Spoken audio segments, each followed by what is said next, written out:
Aric Almirola. Really love the guy. He's a good guy. Known him for about 4 years now. He's on the pole for the Coke 600.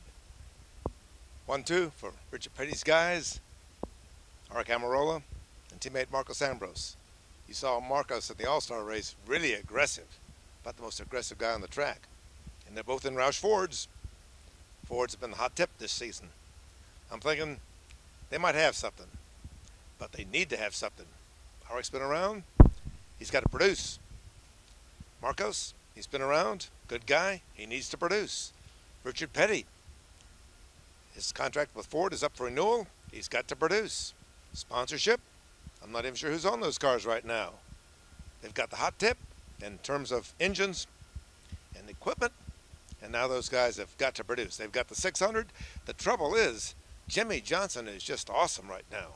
His pit crew's the best in the business, it looks like.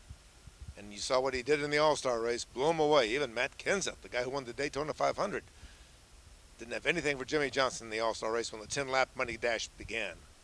We talked to Matt today about those last 10 laps, that restart, the key restart. He says, I don't know what I could have done differently. The track was clean. Jimmie squeezed him a little bit high, but I don't know. Let's look at the videos. He's rethought things. Doesn't know how to beat Jimmie on a restart like that, especially at night. At night, we talked to Greg Biffle. He says the inside lane at night is the hot tip. The outside lane, of course, is a little further around, and sometimes you don't get quite as much traction. If it's hot and slick like in the afternoon, like the way the 600 used to be, you were on the inside, you had to slide up and use the whole track getting into the corner. Not that way if it's nice and cool and your tires are grippy. The inside lane's the way to go. Jimmie showed that. He was gone. So, can anybody beat Jimmie Johnson?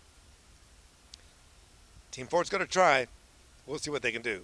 Mike Mulhern, pole night, Charlotte Motor Speedway. Aric Almirola and Marcos Ambrose, 1-2 for the Coke 600.